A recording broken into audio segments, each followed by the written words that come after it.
kita berani buktikan ke saya bahwa Yesus bicara bahasa Yunani, Pak. Buktikan ke saya Yesus bicara bahasa Yunani. Iya. Minta bukti apa? Ayat. Nggak ada. Nah, berarti kalau Bapak tadi bilang Yesus membaca kitab Septuaginta, buktinya apa kalau bukan asumsi?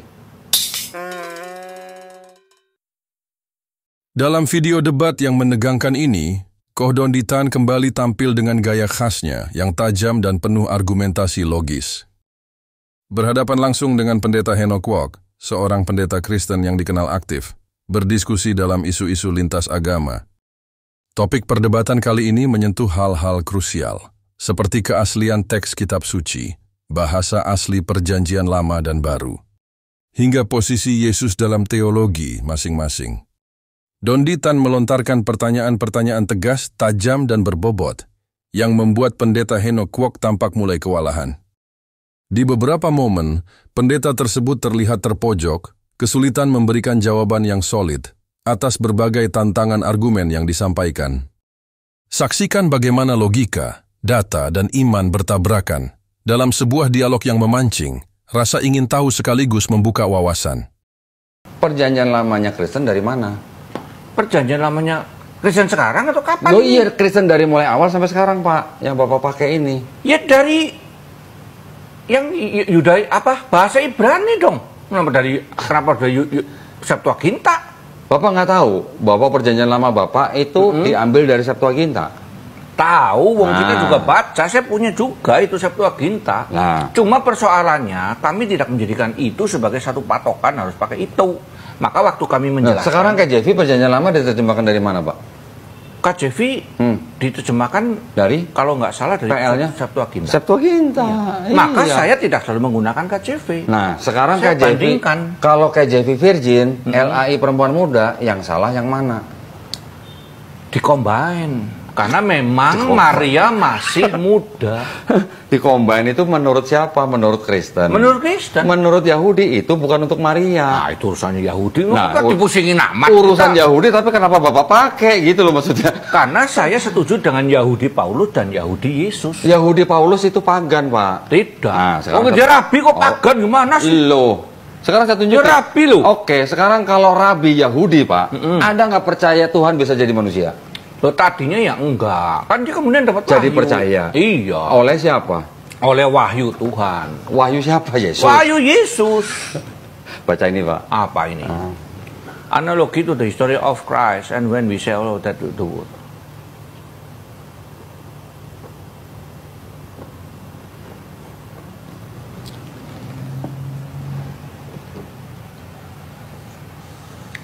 Jupiter, nulis siapa dulu? Ya tinggal dibaca depannya, Pak. Martir.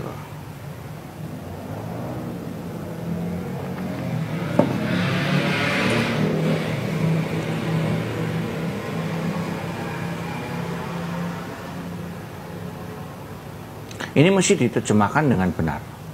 Ya, kalau menurut Bapak yang menerjemahkan ini tidak benar, tolong Bapak terjemahin coba. Dari tulisannya Justin Martyr. Yang benar seperti apa? Aku enggak bisa komentar dulu. Gini, Justin Martyr sebagai orang-orang yang awal ya, itu pertama dia tulis kepada siapa? Karena dia kepada anaknya sendiri yang orang sebagai warga negara Romawi dan kepada Kaisar. Nah, jadi dia ngomong sama mereka, kalau kamu melihat bahwa Word itu, tentu kamu anggap itu anaknya Jupiter gitu kan? Kira-kira begitu. Nah, penjelasan. We propound nothing new, nothing different. We propound nothing different. Jadi apa yang dipandang from what you believe, sebagai apa? Son of Jupiter.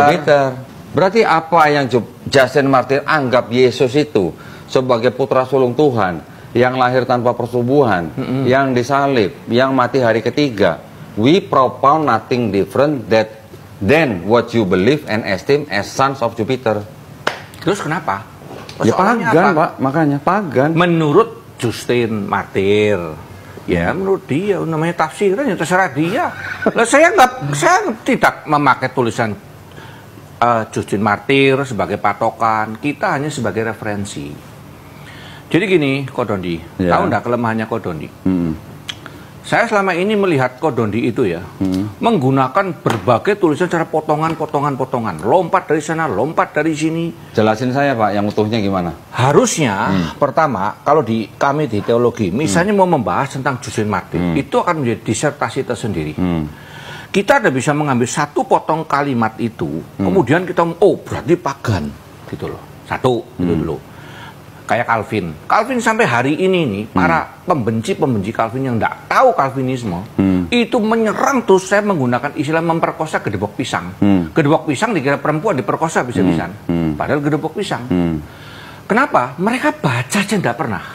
Itu loh maksudnya. Sekarang pertanyaan saya gini Pak, kalau Bapak bilang tadi kekurangan saya adalah saya mengambil potongan-potongan itu dan tidak mengambil secara utuh, saya tanya Pak Heno, apakah Kristen tidak memperkosa konteks yang ada di dalam tanah? Tidak. Tidaknya di mana? Karena semua integrated. Tidaknya di mana Pak? Buktinya tadi? Semua. Buktinya tadi Bapak tidak bisa jawab. Kenapa Parthenos, kenapa Nianis?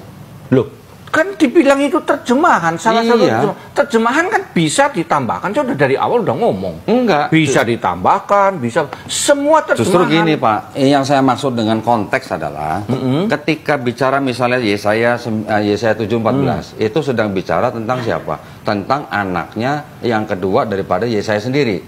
Itu konteksnya orang Yahudi. Menurut Yahudi. Iya, ini kan kitabnya Yahudi Pak. Ini kan kitabnya Berarti Yahudi. kan itu tafsirannya Yahudi. Ini kitab siapa? Iya. Nah, itu ini kitab Kristen siapa? juga. Enggak. Kristen. Bukan. Wong Kristen kitabnya dua. Bukan, kitab Kristen yang ini Pak.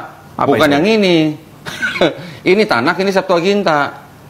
Kitab salah. Kristen yang ini. Di sini situ Buktikan salah. saya salah. Buktikan saya salah di mana Pak? Buktikan salah saya di mana? Kekristenan itu memakai PL atau tanah. Perhatikan ya, PL Perjanjian Lama atau tanah dan Perjanjian Baru. Itu dulu. Salah. Ya Bukan terserah. tanah, bukan tanah. Loh kita buktikan. Apa? Yang dipakai Kristen Septuaginta Pak, bukan tanah. Aku nggak pernah pakai Septuaginta. Lah, PL Bapak dari mana kalau nggak dari sini? Iya dari Ibraninya. Coba Bapak sekarang tunjukkan, buktikan ke saya. Itu KJV nerjemahin dari mana? KJV dari Septuaginta. Nah ya sudah. Loh itu terus kenapa? Loh, ya berarti kan benar dari Septuaginta, Kan aku bukan udah dari jelasin. tanah. Aku kan udah jelasin dari awal. Ini, Kita Pak, ya. tidak bisa Ini mohon maaf menjelaskan. nih. Ini adalah skema daripada penulisan kitab Bapak. Ya, ini termasuk untuk Yahudi, ini buat Kristen. Di sini nih Septuaginta nih. Jadi ini ya, seperti tadi kita ngomong nih. Ini yang menjadi Old Testament-nya Kristen, Septuagint Pak, bukan tanah, bukan ini nih. Nah, sekarang kasih tahu nih. Sekarang kasih tahu. Ya. Kalau sekolah teologi itu disebutkan bahwa Septuaginta itu adalah salah satu di antara terjemahan.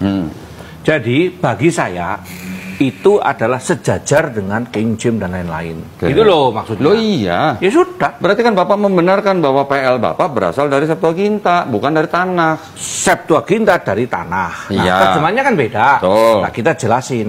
Ah. Septuaginta menjelaskan ini sebagai gitu. Nah, iya. Parthenos. Jadi Bapak menggunakan kitab ini yang terjemahannya sudah diresensi oleh orang Kristen. oleh orang Yahudi. Orang Kristen Pak. Hesisius orang apa? Hah? Hesisius. Loh kok Hesisius? Yang meresensi ini Hesisius, Lucian, dan Origen Pak. Sebentar, yang nulis Septuaginta siapa? Saya nggak nanya yang menulis, yang meresensi. Ya, yang meresensi. 3 orang ini. Gini ya. Siapapun yang meresensi, ya, kita tidak bisa mengatakan bahwa Septuaginta ini ditulis oleh orang Kristen. Saya nggak bilang Septuaginta ditulis Kristen, Pak. Bapak tadi sendiri yang menjelaskan bahwa Septuaginta Ditulis oleh orang Yahudi, diterjemahkan, bukan ditulis, Pak. Diterjemahkan Ya. dari tanah ke bahasa Yunani Oleh orang Yahudi. oleh Rabi Yahudi, tapi itu pun 2 kali, Pak. Ya. Ya. Yang diterjemahkan oleh Rabi Yahudi 72 orang itu hanya Pentateuch. Terus, Oke. pokoknya sampai selesai makanya saya Ya, bilang. yang Neviim dan Ketuvim juga diterjemahkan oleh orang-orang Yahudi, bukan rabi-rabi Yahudi, tapi ini adalah orang-orang Yahudi yang tinggal di Alexandria. Selesainya tahun 132 Ya. sebelum Masehi. Ya. Jadi ini kan Pak, di abad kedua yang ini diresensi oleh Origen, Lucian, Di resensi itu apa? dikoreksi terjemahannya. Bapak udah pernah melihat Septuaginta yang tulisannya apa? Oktagon itu yang jadi kalau ini kan biasanya kan 2 kolom nih Pak ya. Origen punya tuh 6 kolom Pak. Nah, gini, makanya aku bilang di dalam pengertian kita yang nanti di dalam kitab suci itu tidak berdiri pada satu teks atau kodeks. Makanya aku bilang tadi, bagi saya tidak mau mewakili seluruh kekristenan. Ya. Saya hari ini berdiri sebagai personal dulu nih, yang sudah belajar teologi. Jadi bagi saya seluruh terjemahan baik itu Septuaginta, nanti Alexandrian, Bizantium, nanti Codex Sinaiticus, Vaticanus, itu adalah bagian yang harus saya pelajari semua. Dan tidak menganggap ini paling benar, ini mutlak. Itu enggak begitu. Nah, terus? Jadi kalau ngomong bahwa PL-nya kami adalah Septuaginta, salah gede itu. Tolong jelasin Pak, dari mana? Lu saya udah jelasin tadi. Lah tadi udah terbukti bahwa KJV itu menerjemahkan PL dari Septuaginta. Makanya kita ngomong kepada jemaat dijelaskan bahwa Septuaginta ini menerjemahkan ini sebagai ini dari yang aslinya adalah ini. Ya. Itu loh. Ya. Oke. Lalu kita mengatakan terus kalau lagi khotbah ini. Terus gimana kita? Ya enggak apa-apa. Karena memang Maria itu masih perawan dan juga masih muda. Itu simpel. Iya, tapi kan nggak ada hubungannya Maria di Matius 1, 2, 3 yang perawan dengan istrinya Yesaya di Yesaya 7:14. Kami nggak pernah percaya. Bapak tahu Yesaya ada berapa ayat yang dikutip di seluruh PB yang dikutip dari PL? Bapak tahu berapa ayat? Nggak ingat. Hampir 1000 ayat, Pak. Ya, terus? Nah, artinya apa? Penulis PB ini terinspirasi oleh Roh Kudus atau terinspirasi oleh PL? Terinspirasi oleh Roh Kudus yang juga menginspirasi para penulis PL. PL yang Septuaginta. PL yang Apakah Septuaginta diterjemahkan berdasarkan inspirasi Roh Kudus? gini, makanya saya bilang tadi nih ya, perhatikan ya. Penulis daripada PL adalah Roh Kudus melalui orang-orang. Penulis PL ini PL yang mana nih? Septuaginta seluruhnya atau Tanakh? Ibrani. Enggak, Ibrani berarti Tanakh. Oke, terus? Adalah Roh Kudus. Oke. Dan kemudian yang menerjemahkan pun atas pimpinan Roh Kudus. Oke. Terus yang meresensi terjemahnya atas inspirasi Roh Kudus juga, Pak? Semua atas inspirasi Roh Kudus. Yang meresensi juga? Yang mengubah dari Parthenos, Enneanis jadi Parthenos? Nah, gini loh ya. Persoalannya ada satu di sini yang kita tidak ketemu nih. Karena Kodondi itu mengasumsikan bahwa sebentar dulu ini saya belum selesai juga. Apanya enggak? Mengasumsikan apa? Mengasumsikan bahwa itu diubah oleh 3 orang itu. Terus? Kan begitu kan? Iya. Nah, iya. Saya udah bisa buktikan. Karena kita tidak punya asli daripada Septuaginta. Loh, makanya mestinya bertanya kepada Yahudi. Lu setuju nggak Septuaginta ini? Itu dulu nih. Karena perhatikan ya. Orang Yahudi, Pak, tidak ada yang mau, Pak, kalau dibaca Septuaginta. Dengerin dulu. Septuaginta itu diberikan untuk siapa? Septuaginta itu diperuntukkan sebenarnya untuk perpustakaannya Raja Ptolemy II. Ya. Dan diterjemahkan oleh orang Yahudi sendirilah. 2 kali lah. Ya, nah kita jangan kembali ke dasar tahun ini. Enggak, dasar itu penting juga Pak masalahnya. Iya, kan sama-sama sepakat sudah. Pokoknya sampai dengan abad kedua sebelum masih selesai.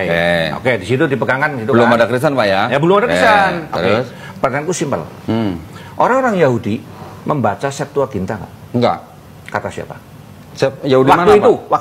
Waktu itu iya baca. Iya. Ya. Waktu itu adalah orang-orang Yahudi yang sedang hidup di dalam budaya Helenisme. Nah, jadi itu namanya penerjemahan.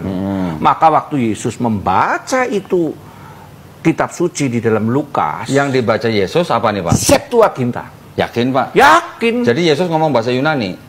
Yesus ngomong bahasa Aram. Nah, terus kok bisa baca Septuaginta? Lu memang waktu itu yang dipakai Septuaginta? Berarti Yesus bisa bahasa Yunani? Bisa. Kenapa tidak? Yakin Pak? Yakin.